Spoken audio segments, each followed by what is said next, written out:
Capítulo 20. A luta contra o meu parente imbecil.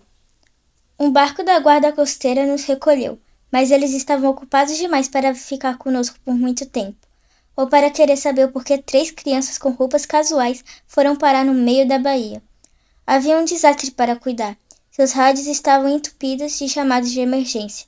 Eles nos largaram no pier de Santa Mônica, com toalhas em volta dos ombros e garrafas d'água que diziam: "Eu sou um guarda costeiro mirim", e saíram às pressas para salvar mais gente. Nossas roupas estavam encharcadas, inclusive as minhas. Quando o barco da guarda costeira apareceu, eu implorei baixinho que eles não me tirassem da água e me achassem perfeitamente seco, o que teria feito algumas sobrancelhas se levantarem. Então desejei ficar encharcado. Sem dúvida, minha mágica prova d'água me abandonara. Eu também estava descalço, porque entregaram meus sapatos a Grover. Era melhor a guarda-costeira se perguntar por que um de nós estava descalço do que se perguntar por que um de nós tinha cascos.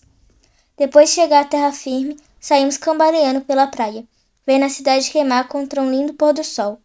Era como se tivesse acabado de retornar do mundo dos mortos, o que era verdade. A minha mochila estava pesada, com o raio mestre de Zeus. Meu coração estava ainda mais pesado por ter visto a minha mãe. "Eu não acredito", disse Annabeth. "A gente passou por tudo aquilo e..." "Foi tudo um truque", disse eu. "Uma estratégia digna de Atena." "Ei", avisou. "Você entendeu, não é?" Ela baixou seus olhos. A raiva murchou. "Sim, eu entendi." "Bem, eu não entendi", reclamou Grover. "Será que alguém poderia..." "Percy", disse Annabeth. "Eu sinto muito pela sua mãe. Eu sinto tanto..." Fiz que não estava ouvindo. Se eu falasse sobre a minha mãe, ia começar a chorar como uma criancinha. "A profecia estava certa", disse eu. "Você deve ir para o oeste e enfrentar o deus que se tornou desleal." Mas não era Hades. Hades não queria guerra entre os 3 grandes. Algum outro executou o roubo. Alguém roubou o raio mestre de Zeus e o elmo de Hades. E tramou contra mim, porque eu sou filho de Poseidon. Poseidon será culpado por ambos os lados. Ao pôr do sol de hoje, haverá uma guerra tríplice. E eu a terei causado." Grover sacudiu a cabeça, desconcertado. "Mas quem seria tão fingido? Quem iria querer uma guerra tão ruim?" Parei bruscamente, olhando para a praia. "Puxa, deixe-me pensar." Ali estava ele, aguardando por nós, em seu casaco preto de couro e óculos escuros. Um bastão de beisebol de alumínio ao ombro. A motocicleta roncava ao seu lado, o farol deixando a areia vermelha. "Ei, garoto", disse Ares, parecendo genuinamente contente em me ver. "Você devia estar morto." "Você me enganou", disse eu. "Você roubou o elmo e o raio mestre." Ares arreganhou um sorriso. "Bem, mas eu não os roubei pessoalmente. Deuses tirando símbolos de poder de outros? Isso é inaceitável. Mas você não é o único herói do mundo que pode dar recados." "Quem você usou? Clarice? Ela estava lá no solstício de inverno." A ideia pareceu diverti-lo. "Isso não importa. A questão, garoto, é que você está impedindo um esforço de guerra. Entenda, você precisa morrer no mundo inferior. Então o velho alga do mar vai ficar furioso com Hades por matá-lo. O hálito de cadáver ficará com o raio mestre de Zeus. E assim, Zeus ficará furioso com ele. E Hades ainda está procurando por isso." Ele tirou do bolso um capuz de esqui, do tipo que os ladrões de banco usam, e o colocou no meio do guidão de sua moto. Imediatamente, o capuz se transformou em um elaborado capacete de guerra em bronze. "O elmo das trevas", arfou Grover. "Exatamente", disse Ares. "Mas onde mesmo que eu estava?" "Assim, Hades ficará furioso com ambos, Zeus e Poseidon, porque eles não sabem quem pegou isso. Logo, logo, teremos uma bela pancadariazinha tríplice em andamento." "Mas eles são a sua família", protestou Annabeth. Ares encolheu os ombros. "O melhor tipo de guerra, sempre a mais sangrenta. Nada como ficar olhando seus parentes lutarem, eu sempre digo." "Você me deu a mochila em Denver", disse eu. "O raio mestre estava lá o tempo todo." "Sim e não", disse Ares. "Provavelmente é complicado demais para o seu pequeno cérebro mortal acompanhar. Mas a mochila é a bainha do raio mestre, apenas um pouco adaptada. O raio está conectado a ela, do tipo a sua espada, garoto. Ela sempre volta para o seu bolso, né?"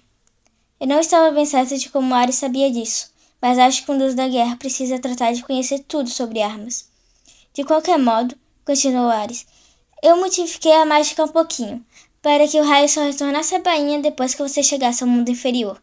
Chegou perto de Hades, bingo! Você recebeu um e-mail. Se você morresse no caminho, não haveria perda. Eu ainda teria arma. Mas por que você simplesmente não ficou com o raio para você? Disse eu. Por que mandá-lo para Hades?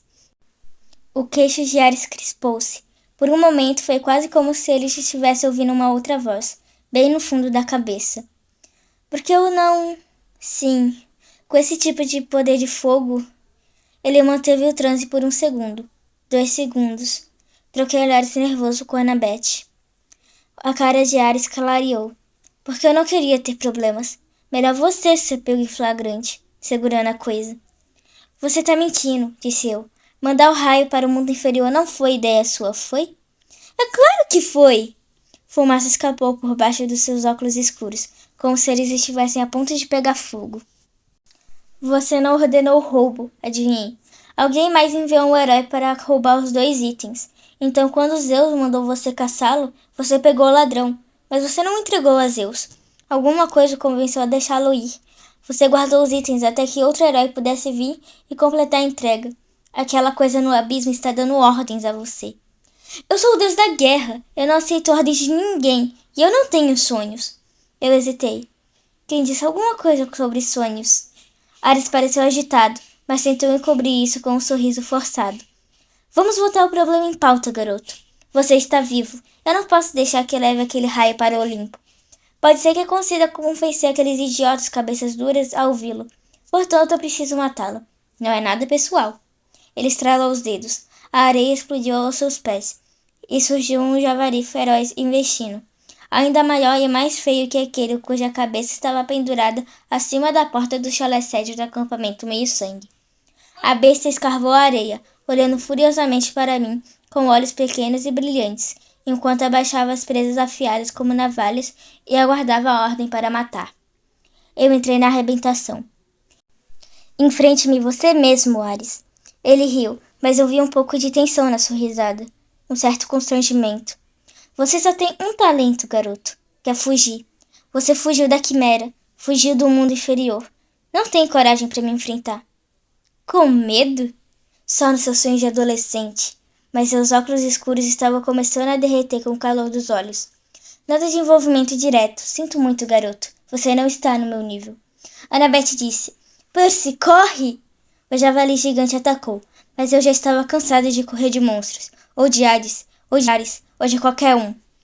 Quando o javali investiu contra mim, eu destampei minha caneta e dei um passo para o lado.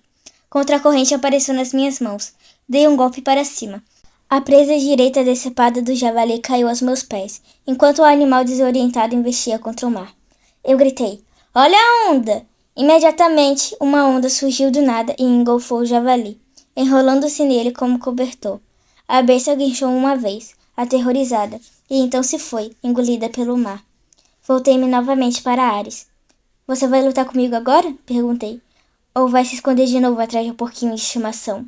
A cara de Ares estava roxa de raiva.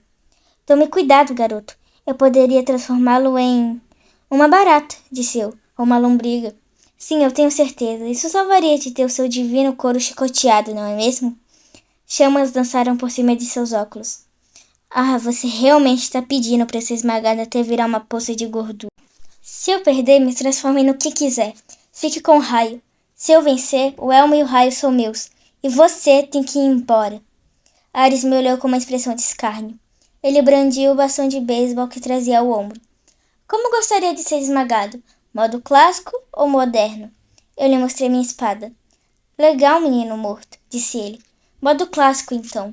O bastão de beisebol transformou-se em uma enorme espada de 2 mãos. A guarda era uma grande caveira de prata com um rubi na boca. Percy, disse Annabeth, não faz isso, ele é um deus. Ele é um covarde, disse eu para ela. Ela engoliu em seco. Usa isso, pelo menos, para dar sorte. Ela tirou seu colar, com 5 anos de conta no acampamento e o anel do pai dela, e colocou em volta do meu pescoço. Reconciliação, disse ela. Atena e Poseidon juntos. Meu rosto ficou um pouco quente, mas consegui sorrir. Obrigado. E pegue isso, disse Grover. Ele me entregou uma lata achatada que parecia estar no seu bolso a 1000 quilômetros. Os sátiros lhe dão respaldo. Groover, eu não sei o que dizer. Ele me deu uma palmadinha no ombro. Enfiei a lata no meu bolso de trás. Vocês já se despediram? Ares veio em minha direção, o comprido casaco de couro preto se arrastando atrás dele. A espada faiscando como fogo ao nascer do sol. Eu venho lutando há uma eternidade, garoto. Minha força é ilimitada e eu não posso morrer. O que você tem? Um ego menor, eu pensei, mas não disse nada. Mantive os pés na arrebentação, recuando na água até os tornozelos. Pensei no que Annabeth havia dito no restaurante de Denver, tanto tempo atrás. Ares tem força, é tudo que ele tem. Mesmo a força às vezes tem que se curvar à sabedoria. Ele desceu a espada, tentando rachar ao meio a minha cabeça. Mas eu não estava lá. Meu corpo pensava por mim. A água pareceu me empurrar para o ar e eu me lancei para cima dele, golpeando para o lado com a espada ao descer. Mas Ares foi igualmente rápido. Torceu o corpo e o golpe que devia tê-lo pego diretamente na espinha foi desviado para fora pela guarda de sua espada. Ele sorriu. Nada mal, nada mal. Ele atacou de novo e fui forçado a pular para a terra seca.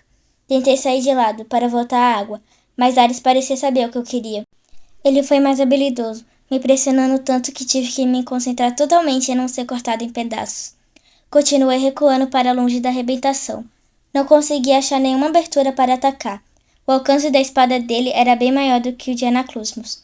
Chegue perto, Luke me dissera uma vez, em nossa aula de esgrima. Quando a sua lâmina é a mais curta, chegue perto. Avancei com uma estocada, mas Ares estava esperando por isso. Ele arrancou a espada das minhas mãos e me chutou no peito. Eu saí voando, 5, talvez 10 metros. Teria quebrado as costas se não tivesse desabado sobre a areia fofa de uma duna. Percy! Gritou Annabeth. Polícia! Estava vendo tudo dobrado. Parecia que o meu peito tinha sido atingido por um ariete. Mas eu consegui me pôr em pé. Eu não podia desviar os olhos de Ares por medo de que ele me cortasse ao meio, mas com o canto do olho vi as luzes vermelhas piscando na avenida Beira-Mar. As portas de carros batiam. Ali, guarda! Gritou alguém. Está vendo? Uma voz brusca de policial. Parece aquele garoto da TV. Que diabos! Aquele cara está armado, disse outro policial. Peça reforços. Rolei para o lado e a lâmina de Ares cortou a areia. Corri para minha espada, peguei-a e desferi um golpe contra o rosto de Ares, apenas para ver minha lâmina desviada de novo. Ares parecia saber exatamente o que eu ia fazer um momento antes. Recuei para a arrebentação, forçando-o a me seguir. Admita, garoto, disse Ares. Você está perdido. Estou só brincando com você. Meus sentidos estavam fazendo hora extra. Eu entendi agora o que Annabeth dissera sobre como o transtorno de déficit de atenção podia manter você vivo em uma batalha. Eu estava totalmente desperto, notando cada pequeno detalhe. Eu podia ver onde Ares estava se retesando, podia dizer de que lado ele ia atacar. Ao mesmo tempo, tinha consciência de Annabeth Groover, 10 metros à minha esquerda. Vi uma segunda viatura parando, a serene uivando. Espectadores, pessoas que perambulavam pelas ruas por causa do terremoto, começavam a se juntar. No meio da multidão, pensei ver alguns andando com aquele estranho passo de trote de sátiros disfarçados. Havia também vultos rebrilhantes de espíritos, como se os mortos tivessem se erguido do Hades para assistir à batalha. Ouvi o bater de asas coriáceas, circulando em algum lugar acima. Mais sirenes. Avancei para dentro da água, mas Ares foi mais rápido. A ponta da sua espada rasgou a manga da minha roupa e roçou meu antebraço. A voz de um policial no megafone disse: Larguem as espingardas! Coloquem na areia agora! Espingardas? Olhei para a arma de Ares, e ela parecia estar tremeluzinho. Às vezes parecia uma espingarda, às vezes uma espada de 2 mãos. Eu não sabia o que os seres humanos estavam vendo nas minhas mãos, mas tinha certeza de que não os faria gostar de mim.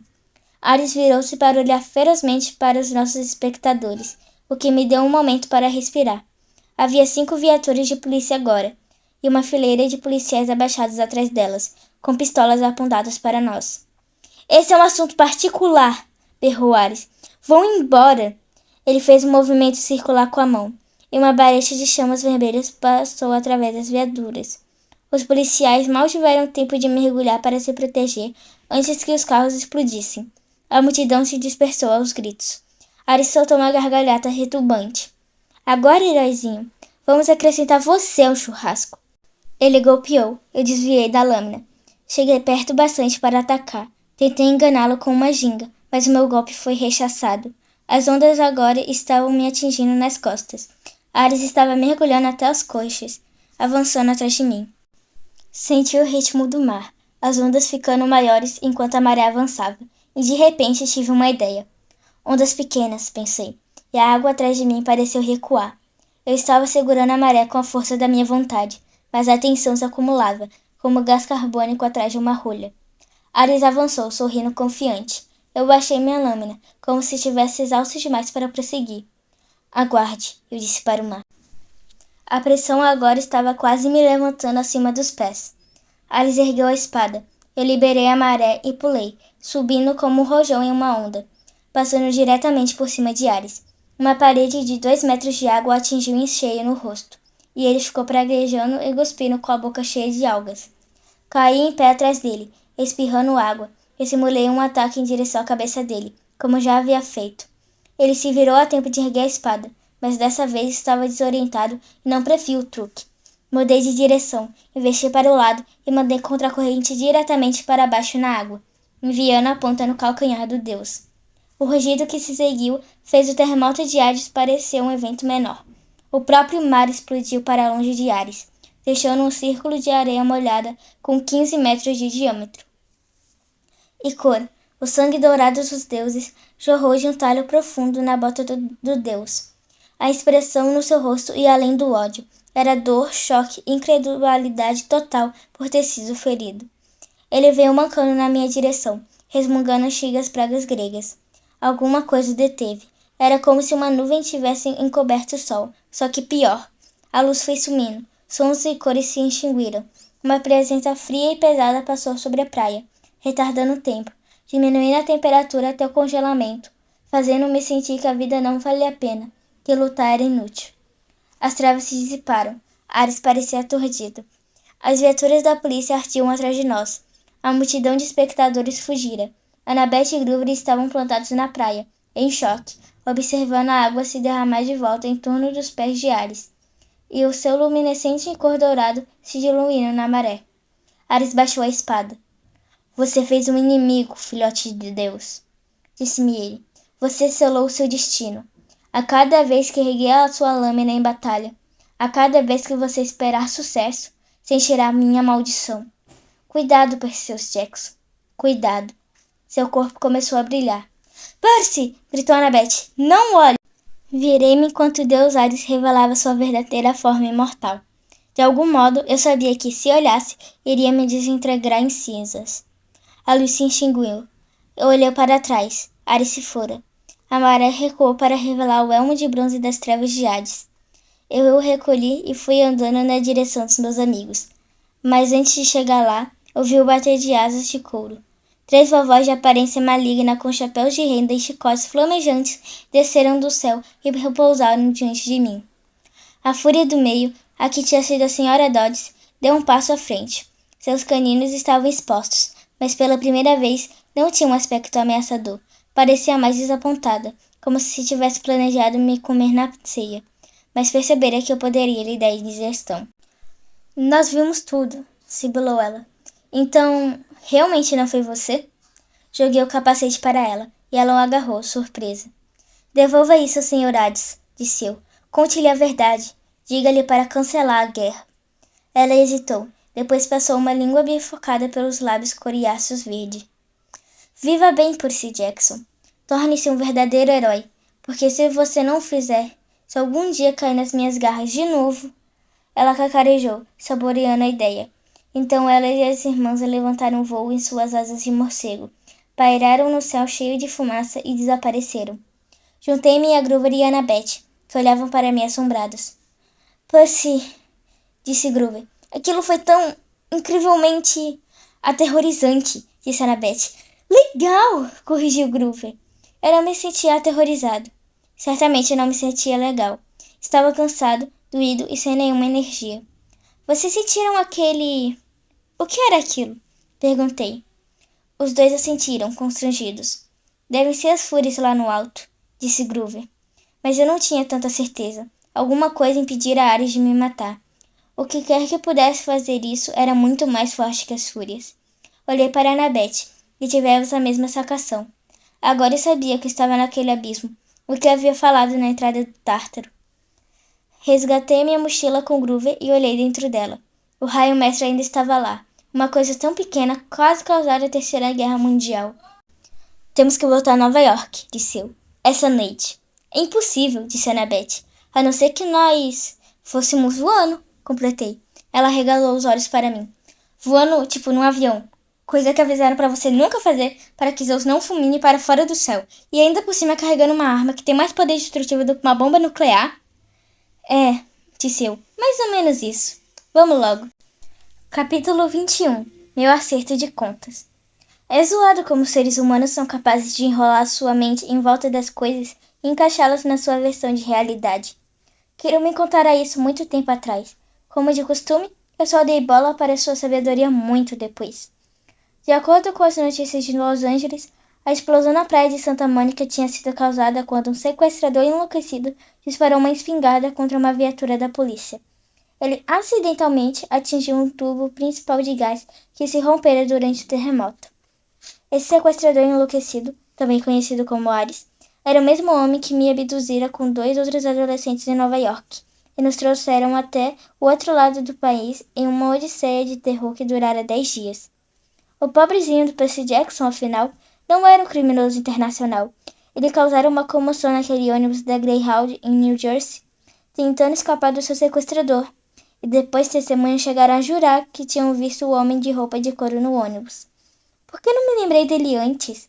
O homem enlouquecido causara a explosão no arco do West Lois. Afinal, nenhum garotinho poderia ter feito aquilo. Uma garçonete preocupada de Denver vira o homem ameaçar seus sequestrados do lado de fora de seu restaurante. Chamaram um amigo para tirar uma foto e notificar a polícia. Finalmente, o bravo Percy Jackson, eu estava começando a gostar desse menino, subtraíram uma espingarda de seu sequestrador em Los Angeles e lutaram contra ele. Espingarda contra rifle. Na praia. A polícia chegara bem a tempo, mas na espetacular explosão, 5 viaturas da polícia foram destruídas e o sequestrador fugira. Não houve mortes. Percy Jackson e seus 2 amigos estavam em segurança, sob custódia da polícia. Os repórteres nos forneceram essa história inteira. Nós apenas assentimos e nos fizemos de chorosos e exaustos, o que não foi difícil, e representamos o papel de crianças vitimizadas para as câmeras. Tudo que eu quero, disse eu contendo as lágrimas, é ver meu adorado padrasto de novo. Toda vez que eu via na TV me chamando de delinquente, eu sabia, de algum modo, que tudo ia dar certo. E eu sei que ele vai querer recompensar uma por uma todas as pessoas dessa linda cidade de Los Angeles com um eletrodoméstico grátis dos grandes da sua loja. Aqui está o número do telefone. A polícia e os repórteres ficaram tão comovidos que passaram o chapéu e levantaram dinheiro para 3 passagens no próximo avião para Nova York. Eu sabia que não havia escolha senão voar. Esperava que Zeus me desse algum tempo de lambuja, consideradas as circunstâncias, mas ainda assim foi difícil me forçar a embarcar no voo. A decolagem foi um pesadelo. Cada momento de turbulência era mais assustador que um monstro grego. Eu não larguei dos braços da poltrona até pousarmos em segurança no aeroporto de LaGuardia. A empresa local aguardava por nós do lado de fora da segurança.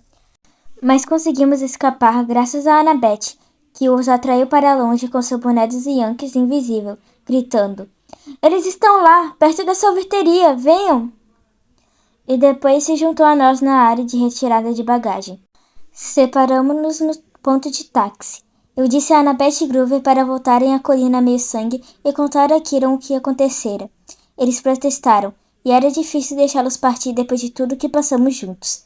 Mas eu sabia que eu tinha que cumprir essa última parte da minha missão sozinho. Se as coisas dessem errado, se os deuses não acreditassem em mim, eu queria que Annabeth e Groover sobrevivessem para contar a verdade a Kiron. Embarquei em um táxi e segui para Manhattan. 30 minutos depois, entrei no saguão do edifício Empire State. Devo ter parecido uma criança abandonada, com minhas roupas esfarrapadas e minha cara toda arranhada. Eu não dormia havia pelo menos 24 horas. Fui até o guarda na mesa da recepção e disse: 600º andar. Ele estava lendo um livro enorme com a figura de um feiticeiro na capa. Eu não curto muito fantasia, mas acho que o livro era bom, porque o guarda levou algum tempo para erguer os olhos. Esse andar não existe, garoto. Eu preciso de uma audiência com Zeus. Ele me deu um sorriso vago. Quê? Você me ouviu. Eu já estava quase concluindo que aquele cara era apenas um mortal comum, e era melhor ocorrência que ele chamasse a patrulha da camisa de força, quando ele disse: Senhora marcada, nada de audiência, garoto. O Senhor Deus não atende ninguém sem aviso prévio. Ah, eu acho que ele vai abrir uma exceção. Tirei a mochila das costas e abri o zíper. O guarda olhou para o cilindro metálico lá dentro sem entender o que era por alguns segundos. Então seu rosto empalideceu. Isto é... Sim, é, garanti. Você quer que eu o tire? Não, não. Ele se ergueu atabalhoadamente da sua cadeira, tateou em volta da mesa procurando o cartão-chave e o entregou para mim. Insira na fenda de segurança. Certifique-se de que ninguém mais esteja no elevador com você. Fiz o que ele me disse. Assim que as portas do elevador se fecharam, enfiei o cartão na fenda. O cartão desapareceu e um novo botão apareceu no quadro. Um botão vermelho que dizia 600. Apertei e esperei, e esperei. Havia música tocando. Raindrops keep falling on my head. Finalmente, plim! As portas se abriram. Saí e quase tive um ataque do coração. Eu estava em um estreito caminho de pedra no meio do céu. Abaixo de mim se encontrava Manhattan, como se a visse de um avião. Diante de mim, degraus de mármore branco subiam em espiral pelo meio de uma nuvem até o céu. Meus olhos seguiram a escada até o fim. E então meu cérebro simplesmente não pôde aceitar o que eu vi. Olha outra vez, disse meu cérebro. Não estamos olhando. Meus olhos insistiram. Está realmente lá. Do topo das nuvens se erguia o pico decapitado de uma montanha, o cume coberto de neve. Na encosta da montanha havia dúzias de palácios com vários níveis, uma cidade de mansões, todos com pórticos e colunas brancas, terraços dourados e braseiros de bronze brilhando com 1000 fogos. Estradas se enroscavam de um jeito maluco até o pico, onde o maior dos palácios resplandecia contra a neve. Jardins precariamente encarrapitados floresciam com oliveiras e roseiras. Pude distinguir um mercado a céu aberto, cheio de tendas coloridas. Um anfiteatro de pedra construído em um lado da montanha, um hipódromo e um coliseu do outro. Era uma cidade grega antiga, só que não estava em ruínas. Era nova, limpa e colorida, como Atenas deve ter sido há 2500 anos. Esse palácio não pode estar aqui, disse a mim mesma, na ponta de uma montanha pendurada em cima da cidade de Nova York, como um asteroide com 1 bilhão de toneladas. Como podia uma coisa assim estar ancorada em cima do edifício Empire State, à plena vista de milhões de pessoas e não ser notada? Mas aqui estava, e aqui estava eu. Minha viagem pelo Olimpo foi deslumbrante. Passei por algumas ninfas das florestas, que deram risadinhas e me atiraram azeitonas do seu pomar. No mercado, mascates se ofereceram para vender ambrosia no palito, um escudo novo e uma réplica genuína do velocino de ouro em tecido cintilante, conforme anunciado na TV Hefesto. As 9 musas afinavam seus instrumentos para um concerto no parque, enquanto uma pequena multidão se reunia. Sátiros, naiades e um bando de adolescentes de boa aparência que talvez fossem deuses e deusas menores. Ninguém parecia preocupado com uma guerra civil iminente. De fato, todo mundo parecia estar num estado de ânimo festivo. Vários se voltaram para me ver passar e cochichar entre si. Subi pela estrada principal rumo ao grande palácio no pico. Era uma cópia invertida do palácio do mundo inferior. Lá, tudo era preto e bronze. Aqui, tudo rebrilhava em branco e prata. Percebi que Hades devia ter reconstruído seu palácio para se parecer com esse. Ele não era bem-vindo no Olimpo, exceto no solstício de inverno, então construiu seu próprio Olimpo embaixo da terra. A despeito da minha má experiência com ele, senti pena do cara. Ser bonito desse palácio parecia realmente injusto. Era de deixar qualquer um amargo. Degraus levavam ao pátio central. Além dele, a sala do trono. Sala não é exatamente a palavra certa. O lugar fazia a grande estação central parecer um armário de vassouras. Colunas maciças se erguiam até o teto abobadado, que era decorado com constelações que se moviam. 12 tronos, constituídos para seres do tamanho de Hades, estavam arrumados em um invertido. exatamente como os chalés do acampamento meio-sangue. Uma enorme fogueira crepitava no braseiro central. Os tronos estavam vazios, com a exceção de 2 no fim. O trono principal à direita e um imediatamente à sua esquerda. Ninguém precisou me dizer que eram 2 deuses que estavam sentados lá, esperando que eu me aproximasse. Cheguei à frente deles, com as pernas tremendo. Os deuses estavam em forma humana gigante, como Hades estivera, mas eu mal podia olhar para eles sem sentir um formigamento, como se meu corpo estivesse começando a queimar. Zeus, o senhor dos deuses, usava um terno risca de giz azul escuro. Estava sentado em um trono simples de platina maciça, tinha uma barba bem aparada, cinza mármore e preta, como uma nuvem de tempestade. Seu rosto era orgulhoso, belo e severo. Os olhos tinham um tom cinzento da chuva. Quando me aproximei dele, o ar estralejou e senti o cheiro de ozônio. O deus sentado ao lado dele era seu irmão, sem dúvidas, mas estava vestido de um modo muito diferente. Lembrou-me de um catador de praia de Key West. Usava sandálias de couro, bermudas caqui e uma camisa marca Tommy Bahama, toda estampada de coqueiros e papagaios. Sua pele tinha um bronzeado escuro e as mãos eram marcadas de cicatrizes como as de um velho pescador. O cabelo era preto, como o meu. Seu rosto tinha o mesmo ar taciturno que sempre me fez ser rotulado de rebelde. Mas os olhos verde-mar, como os meus, eram rodeados de rugas que me diziam que ele também sorria muito. Os deuses não estavam se movendo nem falando, mas havia tensão no ar, como se tivessem acabado de discutir. Aproximei-me do trono do pescador e me ajoelhei aos seus pés. Pai, não ousei olhar para cima. Meu coração estava disparado. Eu podia sentir a energia que emanava dos 2 deuses. Se eu dissesse a coisa errada, não havia dúvida de que eles poderiam me reduzir a pó. À minha esquerda, Zeus falou. Você não deveria se dirigir primeiro ao senhor desta casa, menino? Mantive a cabeça baixa e esperei. Paz, irmão, disse por fim Poseidon. Sua voz me encheu com as minhas lembranças mais antigas. Aquela sensação morna de que me lembrava de quando eu era bebê. A sensação da sua mão sobre a minha cabeça. O menino submete-se ao seu pai. Está certo. Então você ainda reclama com o seu? Perguntou Zeus ameaçadoramente. Você reclama essa criança que procriou contrariando o nosso sagrado juramento? Eu admiti a minha transgressão, disse Poseidon, e agora eu vou ouvi-lo falar. Transgressão. Senti um nó da garganta. Era isso que eu era? Uma transgressão? O resultado do erro de um deus? Eu já o poupei uma vez, resmungou Zeus, ousando voar através de meus domínios. Bah, eu devia ter-o mandado pelos ares, para fora do céu, pelo seu atrevimento. E correu o risco de destruir seu próprio raio-mestre? Perguntou Poseidon calmamente. Vamos ouvi-lo, irmão. Zeus resmungou mais um pouco. Ouvirei, resolveu, e então decidirei se atirarei ou não esse menino para fora do Olimpo.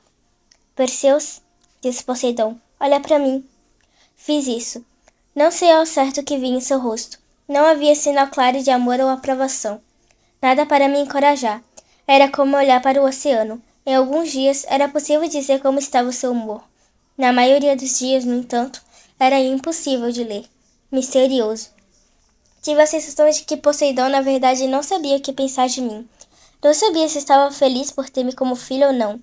De um modo estranho, eu estava contente por Poseidon estar tão distante. Se ele estivesse tentando se desculpar, ou dito que me amava, ou mesmo sorrido, teria parecido falso. Como um pai humano, dando uma desculpa um pouco convincente por não estar presente. Eu poderia viver com isso. Afinal, eu mesmo também não estava muito seguro a respeito dele.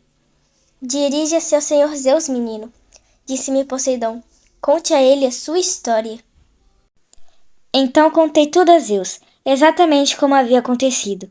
Tirei da mochila o cilindro de metal, que começou a fagulhar na presença do Deus do céu, e o pus aos seus pés. Houve um longo silêncio, quebrado apenas pelo crepitado fogo do braseiro. Zeus abriu a palma de sua mão. O raio voou para dentro dela. Quando ele fechou o punho, os pontos metálicos fulguraram com eletricidade, até ele ficar segurando o que parecia mais um relâmpago clássico, um dardo de 6 metros, feito de energia com centelhas chiantes, que fez os meus cabelos se eriçarem. Sinto que o menino diz a verdade, murmurou Zeus, mas não é nada típico de Ares fazer uma coisa assim. Ele é orgulhoso e impulsivo, disse Poseidon. É coisa de família. Senhor? Chamei. Ambos disseram sim. Ares não agiu sozinho. Outra pessoa, ou outra coisa, teve essa ideia. Descrevi os meus sonhos e a sensação que tive na praia, o momentâneo hálito do mal que parecera parar o mundo e fizera Ares desistir de me matar. Nos meus sonhos, disse eu, a voz me disse para levar o raio ao mundo inferior. Ares insinuou que também estava tendo sonhos. Acho que ele estava sendo usado, assim como eu, para começar uma guerra. Você está acusando Hades, afinal? Perguntou Zeus. Não, disse eu. Quer dizer, senhor Zeus, eu estive na presença de Hades. A sensação na praia foi muito diferente. Era a mesma coisa que senti quando cheguei perto daquele abismo. Aquela era a entrada para o Tártaro, não era? Alguma coisa poderosa e maligna está se agitando lá embaixo. Alguma coisa ainda mais antiga que os deuses. Poseidon e Zeus se entreolharam. Eles tiveram uma rápida e intensa discussão em grego antigo. Só peguei uma palavra. Pai. Poseidon fez algum tipo de sugestão, mas Zeus o cortou. Poseidon tentou discutir. Zeus ergueu a mão, zangado. Não vamos mais falar disso, disse Zeus. Preciso ir pessoalmente purificar esse raio nas águas de Lemnos, para remover a mácula humana no seu metal. Ele se levantou e olhou para mim. Sua expressão se suavizou ligeiramente. Você me prestou serviço, menino. Poucos heróis poderiam ter conseguido tanto. Eu tive ajuda, senhor, disse eu. Grover Underwood e Annabeth Chase. Para demonstrar minha gratidão, pouparei a sua vida. Não confio em você, Perseus Jackson. Não gosto do que a sua chegada significa para o futuro do Olimpo. Mas em nome da paz da família, eu o deixarei viver. Obrigado, senhor. Não ouse voar de novo. E não me deixe encontrá-lo aqui quando eu voltar. Ou irá provar este raio. E essa será sua última sensação. Um trovão sacudiu o palácio. Com um clarão ofuscante, Zeus se foi. Eu estava sozinho na sala do trono com o meu pai. O seu tio, suspirou Poseidon, sempre teve um talento especial para saídas teatrais. Acho que ele teria se saído bem como o deus do teatro. Um silêncio constrangedor. Senhor, disse eu, o que havia naquele abismo? Poseidon olhou atentamente para mim. Você não adivinhou? Cronos, disse eu, o rei dos titãs. Mesmo na sala do trono do Olimpo, longe do Tártaro, o nome Cronos escureceu o ambiente e fez o fogo no braseiro não parecer mais tão quente nas minhas costas. Poseidon segurou seu tridente. Na Primeira Guerra Mundial, Percy, Zeus cortou o nosso pai Cronos em 1000 pedaços, exatamente como Cronos fizera com seu próprio pai, Uranus. Zeus lançou os restos de Cronos no mais escuro abismo do Tártaro. O exército dos titãs foi dispersado. Sua fortaleza na montanha sobre o Etna, destruída, seus monstruosos aliados foram expulsos para os cantos mais distantes da terra. E contudo, titãs não podem morrer. Não mais que nós, deuses.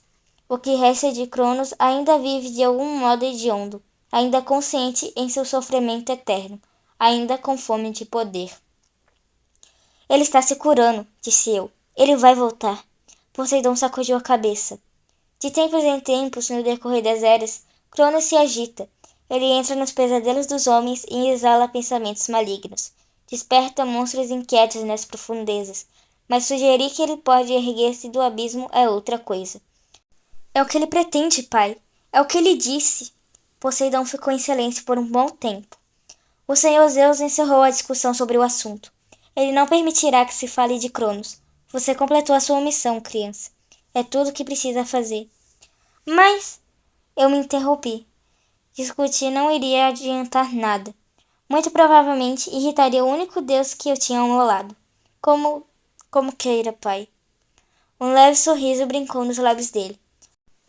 A obediência não lhe vem naturalmente, né? Não, senhor. Devo ter alguma culpa com isso, imagino. O mar não gosta de ser contido.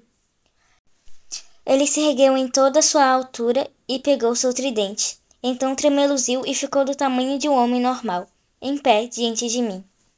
Você precisa ir, criança, mas primeiro saiba que a sua mãe retornou. Olhei para ele, completamente perplexo. A minha mãe? Você a encontrará em casa.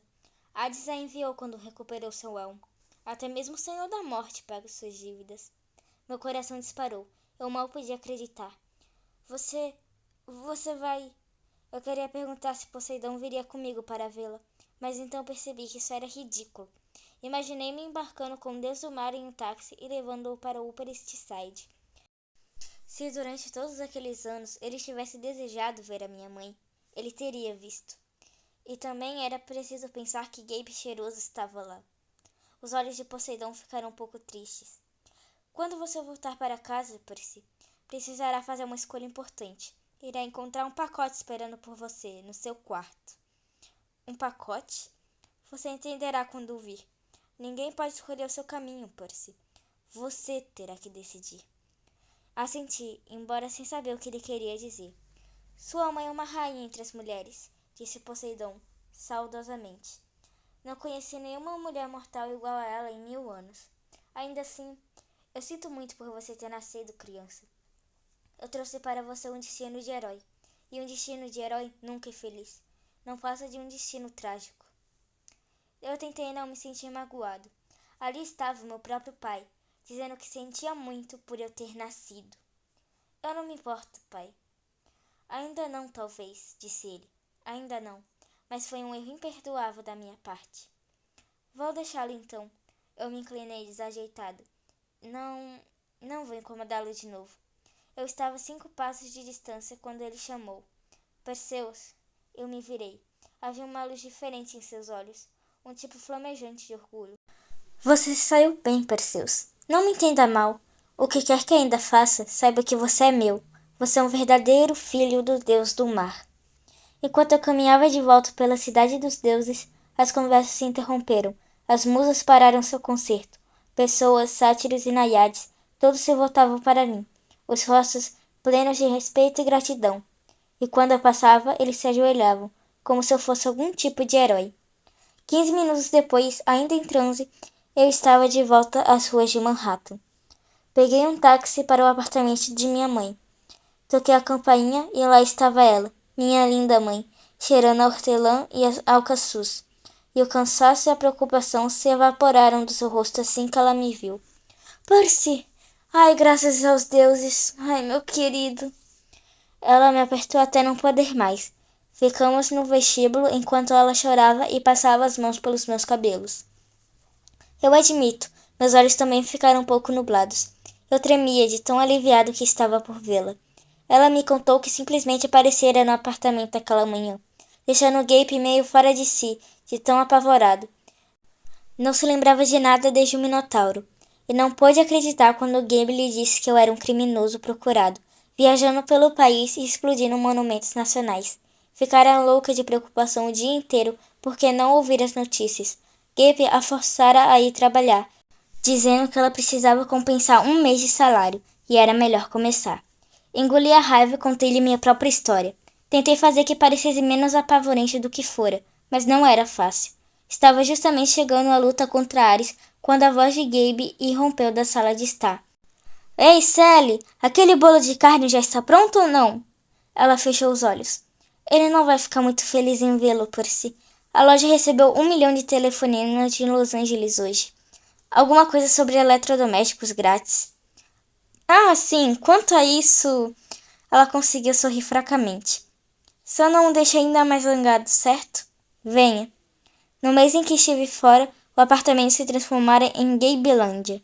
Havia lixo no tapete até a altura dos tornozelos. O sofá tinha sido restofado com latas de cerveja. Meias e roupas sujas de baixo estavam penduradas nos abajures. Gabe e 3 dos seus amigos cretinos estavam sentados na mesa, jogando pôquer.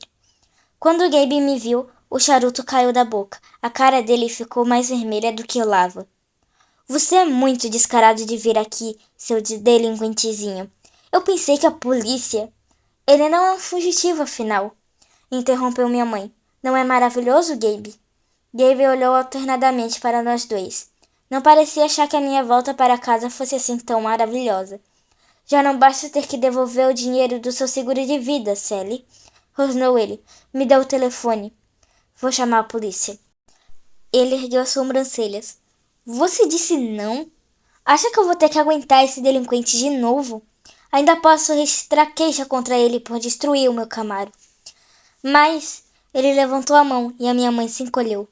Pela primeira vez me dei conta de uma coisa. Gabe já tinha batido na minha mãe. Eu não sei quando, nem quanto. Talvez estivesse acontecendo há anos, quando eu não estava por perto. Um balão de raiva começou a se expandir no meu peito. Avancei para Gabe, instintivamente tirando a minha caneta do bolso. Ele apenas riu. O que foi, bandidinho? Vai escrever para mim? Encoste em mim e irá para a cadeia para sempre, entendeu? Ei, Gabe, seu amigo Ed interrompeu. Ele é só uma criança. Gabe olhou para ele irritado e macaqueou em voz de falsete. Ele é só uma criança! Seus outros amigos riram como idiotas. Eu vou ser bonzinho com você, delinquente. Gabe me mostrou os dentes manchados de tabaco. Vou lhe dar 5 minutos para pegar suas coisas e dar-o fora. Depois disso, eu chamo a polícia. Gabe, implorou a minha mãe. Ele fugiu, disse Gabe a ela. Que continue foragido. Eu estava sentindo uma comichão para destampar contra a corrente. Mas mesmo que fizesse isso, a lâmina não podia ferir seres humanos. E Gabe, segundo a mais vaga das definições, era um ser humano. Minha mãe segurou meu braço. Por favor, Percy, venha, vamos para o seu quarto. Deixei que ela me puxasse, as mãos ainda tremendo de raiva. Meu quarto tinha sido completamente abarrotado com o lixo de Gabe. Havia pilhas de baterias velhas de carro, um buquê apodrecido de flores de solidariedade com o cartão de alguém que assistira à sua entrevista com Barbara Walters. Gabe está apenas chateado, querido, disse a minha mãe. Vou falar com ele mais tarde. Eu tenho certeza de que vai dar tudo certo. Mãe, nunca vai dar certo. Não enquanto Gabe estiver aqui. Ela torceu as mãos nervosamente. Eu vou levar você comigo para o trabalho durante o resto do verão. No outono talvez ache algum outro internato. Mamãe, ela baixou os olhos.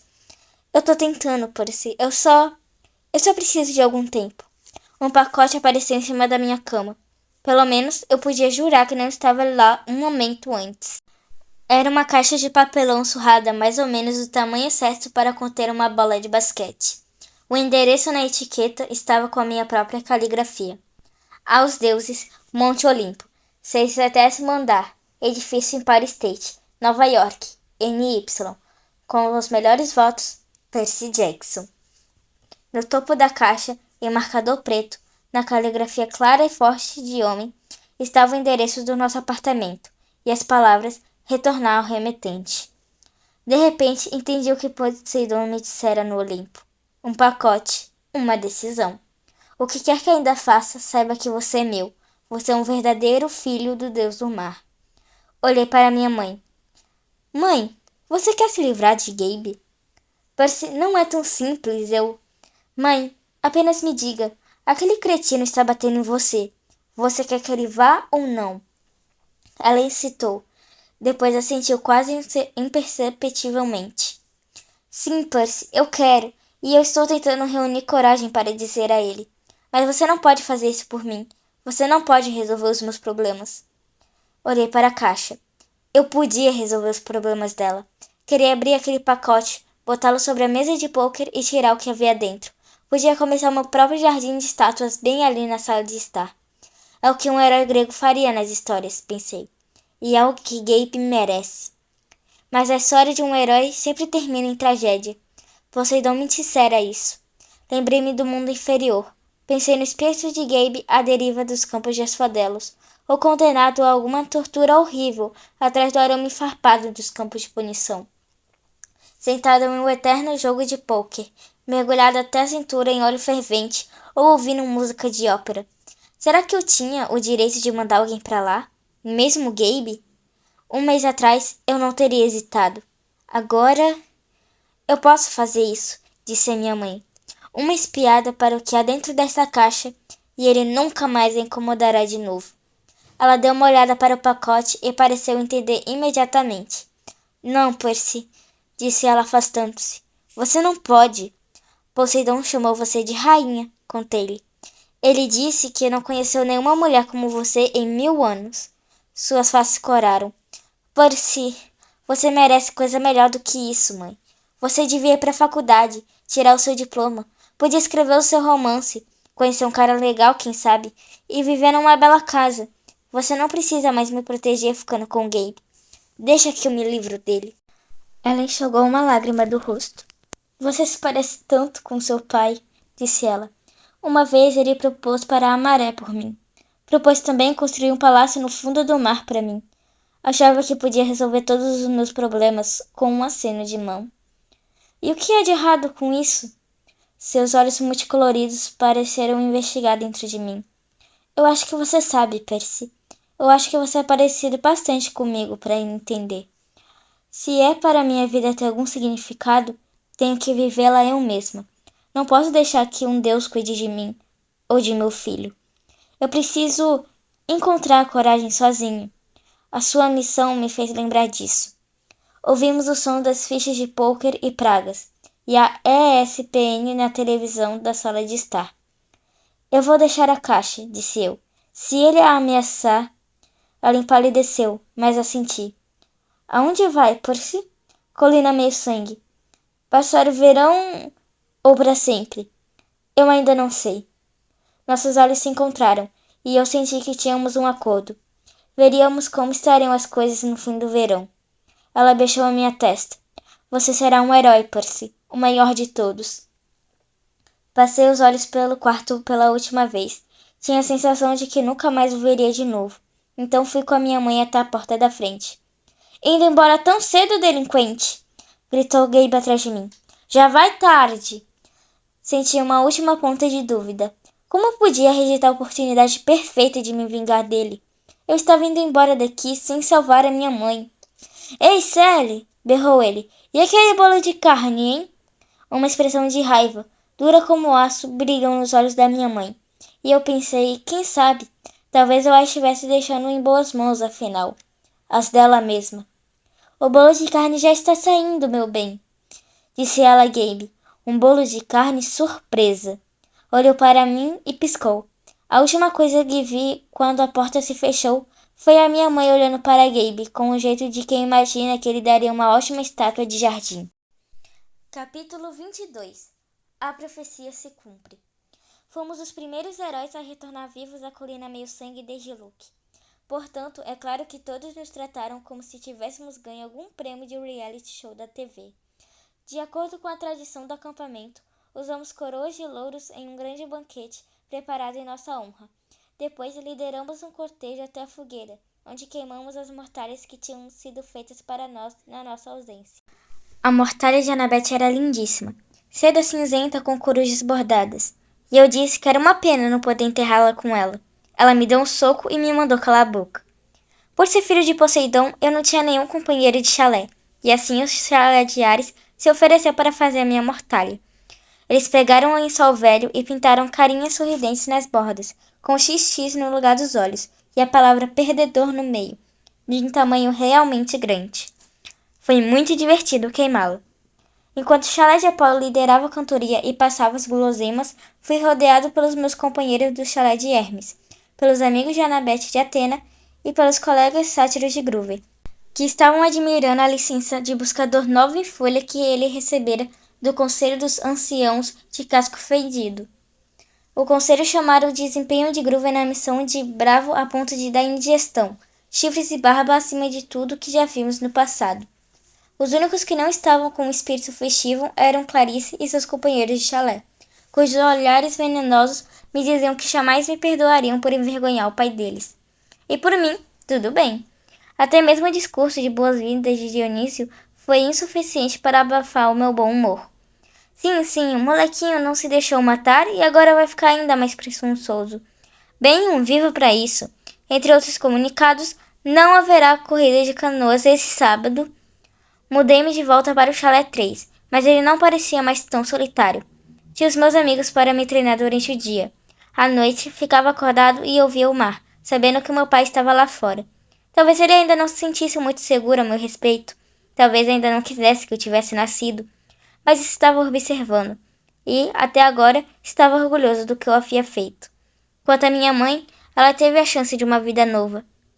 A carta dela chegou uma semana depois que voltou ao acampamento. Ela me contou que Gabe partira misteriosamente.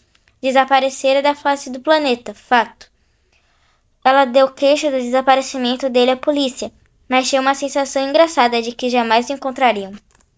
Mudando completamente de assunto, ela tinha vendido a sua primeira escultura de concreto em tamanho natural, intitulada O Jogador de Pôquer, para um colecionador, através de uma galeria de arte de Soho.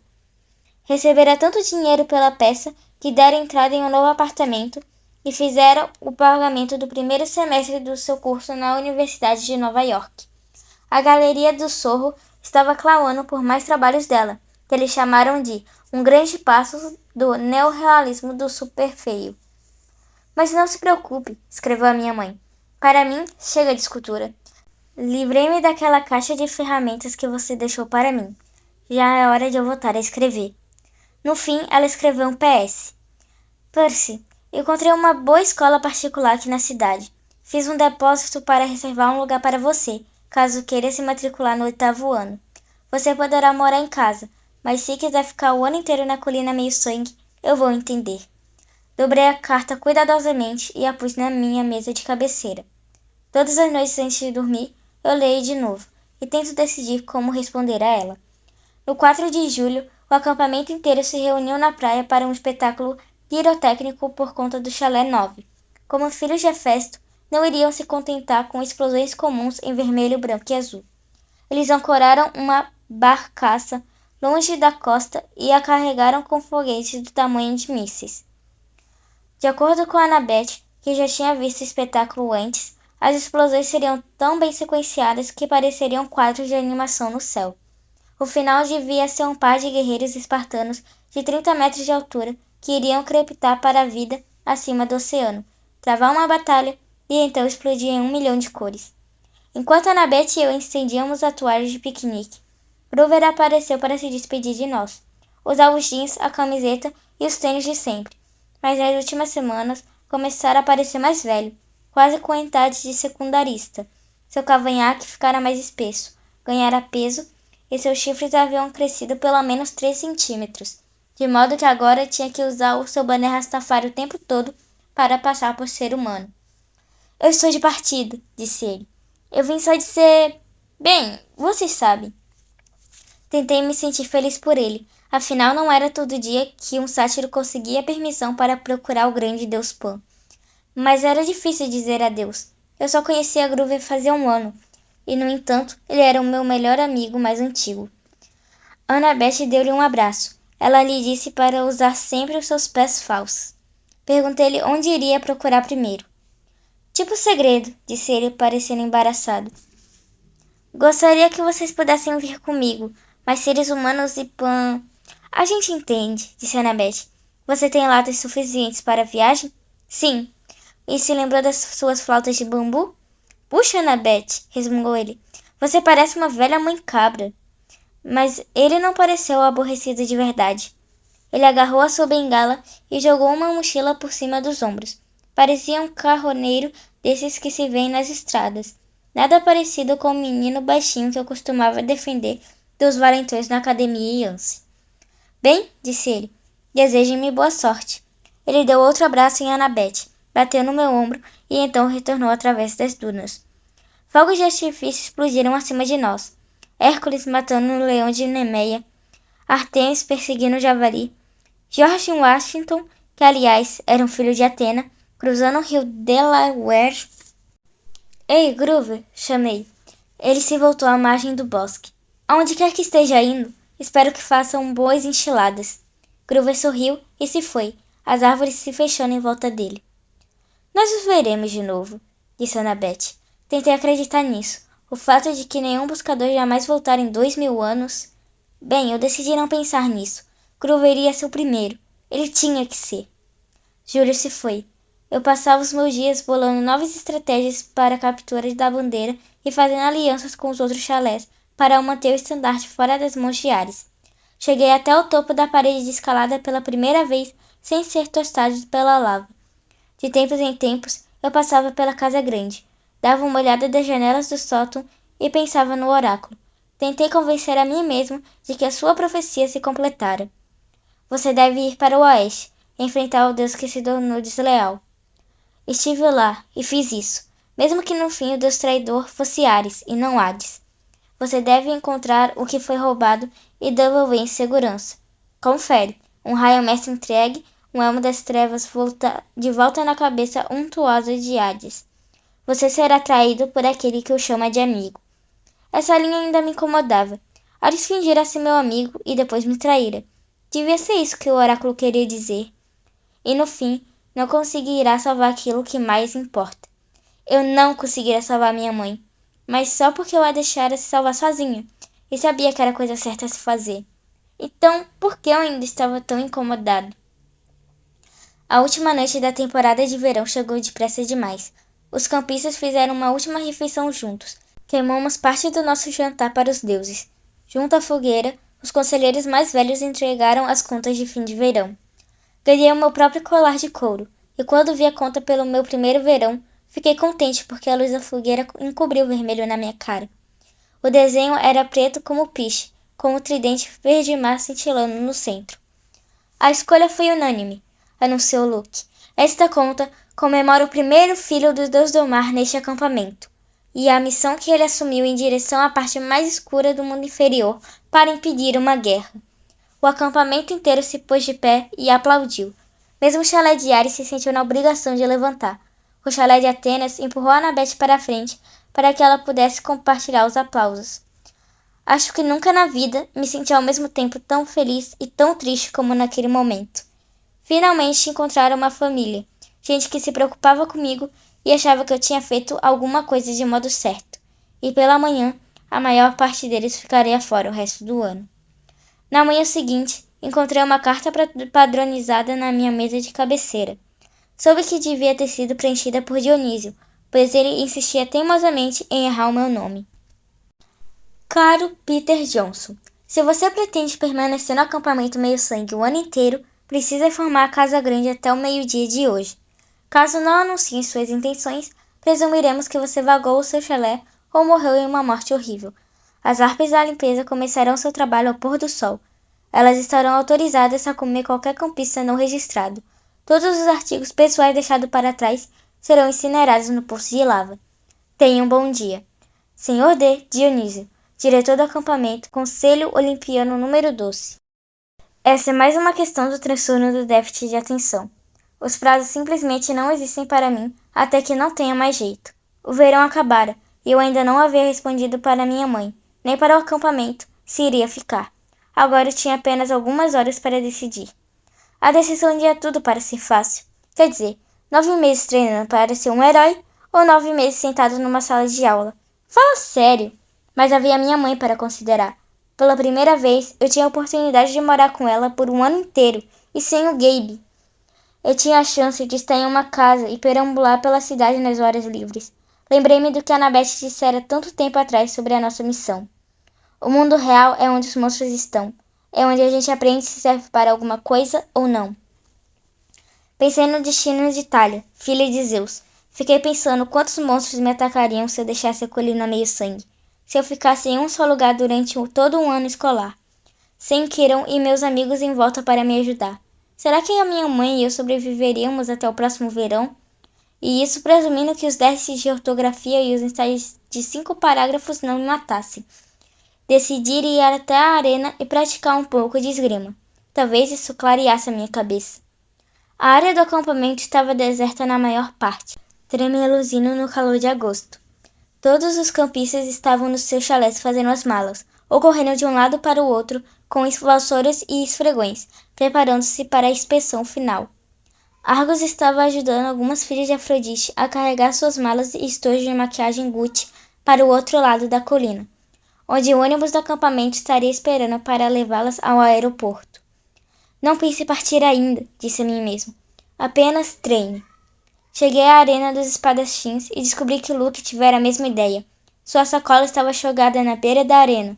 Ele estava treinando sozinho, investindo violentamente contra bonecos com uma espada que eu nunca tinha visto antes.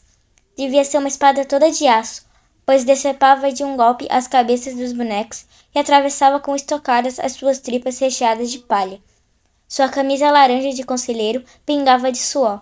A expressão dele era tão intensa que dava para pensar que sua vida estava realmente em perigo. Eu assisti, fascinado, enquanto ele destripava toda a fileira de bonecos, cortando fora os membros e basicamente os reduzindo a uma pilha de palha e armaduras. Eram apenas bonecos, mas ainda assim não podia deixar de ficar assombrado com a habilidade de Luke. O cara era um guerreiro incrível. Aquilo me fez pensar, novamente, como ele podia ter falhado em sua missão. Por fim, ele me viu e se interrompeu no meio de um golpe. Percy? Ah, desculpa, disse eu embaraçado. Eu só... Tudo bem, disse ele, abaixando a espada. Estava só dando uma treinada de último minuto. Aqueles bonecos nunca mais vão incomodar alguém. Luke encolheu os ombros. Nós fazemos novos todo verão. Agora que a espada não estava mais rodopiando de um lado para o outro, pude ver algo de estranho nela. A lâmina era feita com 2 tipos de metal diferentes. Um fio de bronze e outro de aço. Luke reparou que eu estava olhando. Ah, isso é um brinquedo novo. Essa é morde-costas. Morde-costas? Luke virou a lâmina na luz e a fez brilhar de um jeito maligno. Um lado é de bronze celestial, o outro é de aço temperado. Funciona tanto em mortais como em imortais. Pensei no que Kiron tinha me dito quando eu comecei a minha missão. Um herói jamais deve ferir mortais, a não ser que seja absolutamente necessário. Eu não sabia que eles podiam fazer armas como essa. Eles provavelmente não, concordou Luke. Essa daqui é única. Ele deu um sorrisinho mínimo e então enfiou sua espada na bainha. Escute, eu estava indo procurar você. O que me diz de irmos até a floresta uma última vez, para procurar algo para enfrentar? Não sei por que hesitei. Devia ter me sentido aliviado por Luke estar sendo tão amigável. Desde que eu voltara da missão, ele vinha agindo de um modo um pouco distante. Estava com medo de que ele estivesse ressentido com toda a atenção que eu recebera. Você acha que é uma boa ideia? Perguntei. Quer dizer... Ora, vamos! Ele remexeu na sua sacola e tirou de lá uma embalagem de 6 cocas. Bebidas por minha conta. Olhei para as cocas, me perguntando onde diabos teria conseguido. Não havia refrigerantes mortais comuns na loja do acampamento.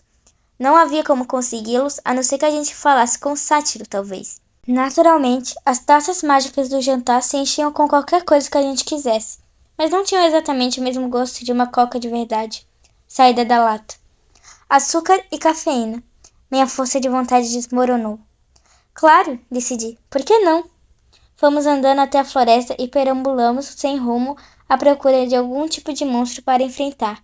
Mas estava quente demais. Todos os monstros com um mínimo de bom senso deviam estar fazendo cesta nas suas cavernas agradáveis e frescas. Encontramos um lugar à sombra, junto ao regato onde eu quebrara a lança de Clarice durante meu primeiro jogo da captura bandeira. Sentamo-nos em uma grande pedra, bebemos as nossas cocas e ficamos olhando para a luz do sol na floresta. Depois de algum tempo, Luke disse: Sente falta de estar em uma missão? Com monstros me atacando a cada passo? Fala sério! Luke ergueu uma sobrancelha. Sim, eu sinto falta, admiti. E você? Uma sombra passou pelo seu rosto. Eu estava acostumado a ouvir as meninas dizerem como Luke era bonito, mas naquele momento ele pareceu cansado, zangado e nem um pouco bonito. Seu cabelo loiro estava cinzento à luz do sol. A cicatriz no rosto parecia mais funda do que de costume. Parecia estar vendo um velho. Eu vivo na colina meio-sangue o ano inteiro, desde que tinha 14 anos, contou-me. Desde que Talia... você sabe. Eu treinei e treinei. Nunca cheguei a ser um adolescente normal, lá fora no mundo real. Então eles me jogaram numa missão, e quando eu voltei foi tipo... Certo, o passeio acabou. Passe bem. Ele amarrotou a sua coca e atirou no regato, o que realmente me chocou. Uma das primeiras coisas que a gente aprende no acampamento meio-sangue é: não jogue lixo no chão. Você será repreendido por ninfas e naiades. Elas ajustarão as contas. Você cai da cama uma noite e encontra os lençóis cheios de centopeias e lama. Para o diabo com as coroas de louros, disse Luke. Eu não vou terminar como aqueles troféus empoeirados no sótão da casa grande. Você tá parecendo alguém que vai embora, Luke me deu um sorriso torto. Oh, eu estou indo embora, sem dúvidas, Percy. Trouxe você aqui para dizer adeus. Ele estralou os dedos. Um pequeno fogo queimou um buraco no chão aos meus pés. De lá saiu se arrastando alguma coisa preta e brilhante, mais ou menos do tamanho da minha mão. Um escorpião. Comecei a procurar a minha caneta. Eu não faria isso, advertiu Luke. Escorpiões das profundezas podem pular até 5 metros. Seu ferrão pode perfurar suas roupas. Você estaria morto em 60 segundos. Luke, o quê? Então caiu a ficha. Você será traído por aquele que o chama de amigo. Você! Disse eu. Ele se levantou calmamente e sacudiu o pó dos seus jeans. O escorpião não lhe deu atenção. Seus olhos pequenos e brilhantes continuavam fixos em mim, apertando as pinças enquanto se arrastava para cima do meu sapato. Eu vi muita coisa lá fora no mundo, Percy, disse Luke. Você não sentiu a escuridão se acumulando, os monstros ficando mais fortes? Não percebeu como tudo isso é inútil? Todos os feitos heróicos. Nós não passamos de peões para os deuses. Eles já deviam ter sido derrubados há milhares de anos, mas persistem, graças a nós, meios-sangues. Eu não podia acreditar no que estava acontecendo. Luke, você está falando dos nossos pais, disse eu. Ele riu. E por isso eu preciso amá-los? A sua preciosa civilização ocidental é uma doença, Percy. Ela está matando o mundo. O único meio de detê-la é queimá-la completamente e começar tudo de novo com algo mais honesto. Você é tão louco quanto Ares. Seus olhos flamejaram. Ares é um tolo. Ele nunca percebeu quem é o verdadeiro mestre e quem está servindo. Se eu tivesse tempo, Percy, poderia explicar, mas infelizmente você não vai viver tanto. O escorpião se arrastou para cima da perna das minhas calças. Tinha que haver um meio de sair dessa. Eu precisava de tempo para pensar. Cronos, disse eu, é a ele que você serve. O ar ficou mais frio. Você devia ter cuidado com os nomes, avisou Luke. Cronos fez você roubar o raio-mestre Elmo. Ele falou com você nos seus sonhos. O olho de Luke se contraiu. Ele falou com você também, Percy. Devia ter ouvido. Ele está fazendo uma lavagem cerebral em você, Luke. Você está errado. Ele me mostrou que os meus talentos estão sendo desperdiçados. Você sabe qual foi a minha missão 2 anos atrás, Percy? O meu pai, Hermes, queria que eu roubasse um pomo de ouro do Jardim das Hespérides e o levasse até o Olimpo. Depois de todo o treinamento que eu fiz, aquilo foi o melhor em que ele pôde pensar. Essa não é uma missão fácil, disse eu. Hércules fez isso. Exatamente, disse Luke. Onde está a glória em repetir o que os outros fizeram? Tudo o que os deuses sabem fazer é repetir o passado. Meu coração não estava naquilo. O dragão do jardim me deu isso. Ele apontou para a cicatriz. E quando voltei, tudo que ganhei foi piedade. Eu queria destruir o Olimpo, pedra por pedra naquele momento. Mas esperei pelo momento certo. Comecei a sonhar com Cronos. Ele me convenceu a roubar alguma coisa que valesse a pena. Algo que nenhum herói jamais tivera coragem de pegar. Quando fomos naquela excursão no solstício de inverno, enquanto os outros campistas dormiam, entrei furtivamente na sala do trono e peguei o raio-mestre de Zeus, bem em cima da cadeira dele. O elmo das trevas de Hades também. Você não tem ideia de como foi fácil. Os olimpianos são tão arrogantes, eles nunca nem sonharam que alguém se atrevesse a roubá-los. A segurança deles é horrível. Eu já estava a meio caminho através de New Jersey antes de ouvir as tempestades troando e soube que eles tinham descoberto o meu roubo. O escorpião agora estava parado no meu joelho, me olhando com seus olhos brilhantes. Tentei mandar a voz no mesmo nível. Então por que não levou os objetos para Cronos? O sorriso de Luke vacilou. Eu fiquei confiante demais.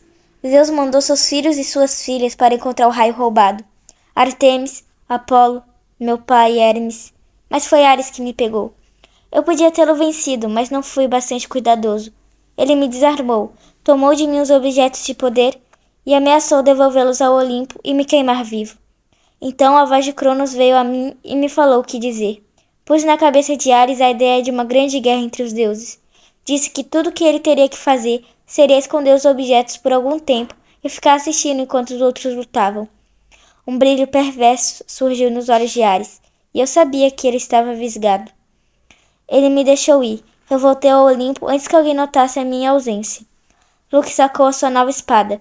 Ele correu o polegar pela parte achatada da lâmina, como se estivesse hipnotizado por sua beleza. Depois, o Senhor dos Titãs... Ele me castigou com pesadelos. Eu jurei não farei outra vez. De volta ao acampamento meio sangue, em meus sonhos, me foi dito que o segundo herói chegaria. Um que poderia ser enganado para levar o raio e o elmo o resto do caminho, de Ares até o Tártaro. Você invocou o cão infernal aquela noite na floresta. Tínhamos que fazer Kiron pensar que o acampamento não era seguro para você. Assim, ele daria início à sua missão. Tínhamos que confirmar os seus temores de que Hades estava atrás de você. E funcionou. Os tênis voadores estavam amaldiçoados, disse eu. Eles deveriam me arrastar com a mochila para dentro do Tártaro. E teriam, se você estivesse usando. Mas você os deu ao sátiro, o que não era parte do plano. Grover bagunça tudo que ele toca. Confundiu até a maldição. Luke abaixou os olhos para o escorpião, que estava agora parando na minha coxa. Você devia ter morrido no Tártaro, Percy. Mas não se preocupe. Eu vou deixá-lo com o meu pequeno amigo para corrigir as coisas. Talia deu a vida dela para salvá-lo, disse eu rangendo os dentes. E é assim que você retribui? Não fala da Talia, berrou ele. Os deuses a deixaram morrer. Essa é uma das muitas coisas pelas quais eles pagarão. Você está sendo usado, Luke. Você e Ares, os dois. Não deu vida a Cronos. Eu estou sendo usado? A voz de Luke ficou estridente. Olha para você mesmo. O que o seu pai já fez por você? Cronos se erguerá. Você apenas retardou os seus planos. Ele irá lançar os Olimpianos no Tártaro e mandará a humanidade de volta para as cavernas. Todos menos os mais fortes, aqueles que o servem. Chame de volta o seu bicho rastejante, disse eu. Se você é tão forte, lute comigo você mesmo. Luke sorriu. Boa tentativa, Percy, mas eu não sou Ares. Você não pode me engabelar. Meu senhor está esperando, e ele tem muitas missões para mim. Luke! Adeus, Percy. Uma novidade do ouro está chegando, e você não será parte dela. Ele traçou um arco com a espada e desapareceu numa onda de escuridão. O escorpião deu o bote. Eu o joguei de lado com a mão e destampei a espada. A coisa pulou em cima de mim e eu a cortei no meio do ar. Estava a ponto de me congratular quando olhei para minha mão. Na palma havia um enorme vergão vermelho, que destilava uma secreção amarela e fumegante. A coisa me pegara, afinal. Meus ouvidos latejavam, minha visão ficou embaçada. A água, pensei. Ela já me curara antes. Cambaleei até o regato e mergulhei a mão, mas nada pareceu acontecer. O veneno era forte demais. A minha visão estava escurecendo. Eu mal conseguia ficar em pé. 60 segundos, Luke me dissera. Eu tinha que voltar ao acampamento. Se desmaiasse aqui, meu corpo seria jantar de algum monstro. Ninguém jamais saberia o que aconteceu. Minhas pernas pareciam feitas de chumbo. Minha testa queimava. Fui cambaleando até o acampamento, e as ninfas despertaram de suas árvores. Socorro! Grasnei. Por favor. Duas delas seguraram meus braços e me puxaram para a frente. Lembro-me de chegar até a clareira, de um conselheiro gritando por ajuda, de um centauro tocando uma trombeta de concha. E então tudo escureceu. Acordei com um canudinho na boca. Estava bebendo alguma coisa que tinha gosto de biscoitos de flocos de chocolate líquidos. Néctar. Abri os olhos. Estava reclinado na cama do quarto de doentes da casa grande, a mão direita enfaixada como um pedaço de pau. Argos montava guarda no canto. Annabeth estava sentada ao meu lado, segurando o copo de néctar e enxugando a minha testa com uma toalha. E aqui estamos nós outra vez, disse eu. Seu idiota, disse Annabeth. E foi como eu percebi que ela estava radiante por me ver consciente. Você estava verde, ficando cinzento quando o encontramos. Se não fosse o tratamento de Kiron... Vamos, disse a voz de Kiron. A constituição de Percy merece parte do crédito. Ele estava sentado perto do pé da minha cama em forma humana, e foi por isso que eu não o notara antes. Sua parte inferior estava magicamente compactada na cadeira de rodas, e sua parte superior usava casaco e gravata. Ele sorriu, mas seu rosto parecia cansado e pálido, como quando passava a noite em claro corrigindo provas de latim. Como está se sentindo? Perguntou. como se minhas entranhas tivessem sido congeladas e depois assadas no micro-ondas. Apropriado, considerando que foi veneno de escorpião das profundezas. Agora você tem que me contar, se puder, exatamente o que aconteceu. Entre goles de néctar, contei-lhes a história. O quarto ficou em silêncio por um longo tempo. Eu não posso acreditar que o Luke... A voz de Annabeth vacilou. A sua expressão ficou zangada e triste. Sim, eu posso acreditar. Que os deuses o amaldiçoem. Ele nunca mais foi o mesmo depois da sua missão. Isso deve ser relatado ao Olimpo, murmurou Quirrell. Eu irei imediatamente. Luke está lá fora agora, disse eu. Eu preciso ir atrás dele. Quirrell sacudiu a cabeça. Não, Percy. Os deuses nem mesmo falam sobre Cronos. Disparei. Zeus declarou o assunto encerrado. Percy, eu sei que é difícil, mas você não deve correr atrás de vingança. Você não está preparado. Eu não gostei, mas parte de mim suspeitava que Quirrell estava certo. Bastava uma olhada para minha mão e dava para ver que não haveria lutas de espada tão cedo. Quirrell, a sua profecia do oráculo era sobre Cronos, não era? Eu estava nela? E a Annabeth? Quirrell olhou nervosamente para o teto. Por se não cabe a mim. Você recebeu ordens de não falar comigo sobre isso, não foi? Seus olhos eram solidários, mas tristes. Você será um grande herói, criança. Darei o melhor de mim para prepará-lo. Mas se estou certo quanto ao caminho à sua frente... O trovão rebombou em cima, chacoalhando as janelas. Está certo, gritou Quirrell. Perfeito. Ele suspirou com frustração. Os deuses têm suas razões, Percy. Saber demais sobre o próprio futuro nunca é uma coisa boa. Não podemos simplesmente ficar sentados sem fazer nada, disse eu. Nós não vamos ficar sentados, prometeu Quirrell. Mas você precisa ter cuidado. Cronos quer que você seja destruído. Ele quer que a sua vida interrompida e os seus pensamentos obscurecidos por medo e raiva. Não dê a ele o que ele quer. Treine pacientemente. O seu momento chegará. Presumindo que eu esteja vivo até lá. Quirrell pousou a mão no meu tornozelo. Você terá que confiar em mim, Percy. Você viverá. Mas primeiro, precisa decidir seu caminho para o próximo ano. Não posso dizer para você qual é a escolha certa.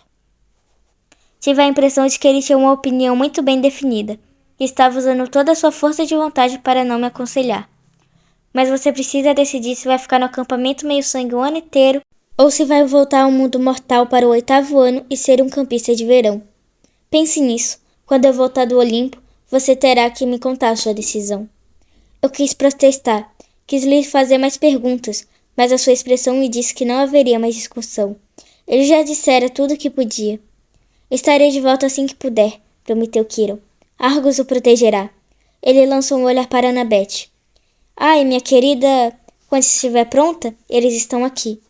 Quem está aqui? Eu perguntei. Ninguém me respondeu. Quirrell rodou para fora do quarto. Ouvi o som metálico abafado das rodas de sua cadeira descendo cautelosamente os degraus da frente. 2 de cada vez. Annabeth estudou o gelo na minha bebida. O que está errado? Perguntei a ela. Nada. Ela pôs o copo sobre a mesa. Eu só aceitei o seu conselho sobre algo. Você, precisa de mais alguma coisa? Sim, me ajuda a levantar. Eu quero ir lá para fora.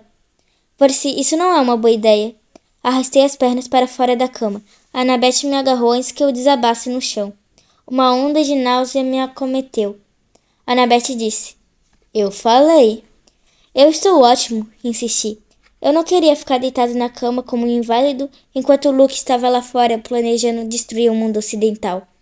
Consegui dar um passo para frente, depois outro, ainda me apoiando pesadamente em Annabeth. Argos nos seguiu para fora, mas manteve distância. Quando chegamos à varanda, meu rosto estava molhado de suor. Meu estômago se contorcia em nós, mas eu conseguira ir até a cerca. Estava anoitecendo. O acampamento parecia completamente deserto. Os chalés estavam escuros e a quadra de vôlei silenciosa. Nenhuma canoa cortava a superfície do lago. Além dos bosques e dos campos de morangos, o estreito de Long Island brilhava com os últimos raios de sol. — O que você vai fazer? Perguntou-me Annabeth. Eu não sei. Disse a ela que tinha a sensação de que Quirrell queria que eu ficasse o ano inteiro, para ter mais tempo de treinamento individual. Mas não tinha certeza se era isso que eu queria. Porém, admiti que eu me sentia mal por deixá-la sozinha, com Clarice por companhia. Annabeth apertou os lábios e então disse baixinho: Eu vou passar o ano em casa, Percy. Eu olhei para ela. Você quer dizer com seu pai? Ela apontou para o cume da colina meio-sangue, junto ao pinheiro de Thalia, bem no limite das fronteiras mágicas do acampamento. Havia uma família em silhueta. 2 crianças pequenas, uma mulher e um homem alto de cabelos loiros. Pareciam estar aguardando. O homem segurava uma mochila parecida com a que Annabeth pegara no parque aquático em Denver. Eu escrevi uma carta para ele quando voltamos, disse Annabeth. Como você sugeriu. Eu disse a ele que sentia muito, que queria ir para casa passar o ano escolar se ele ainda me quisesse. Ele respondeu na mesma hora. Nós decidimos que iríamos tentar de novo. Foi preciso coragem para isso.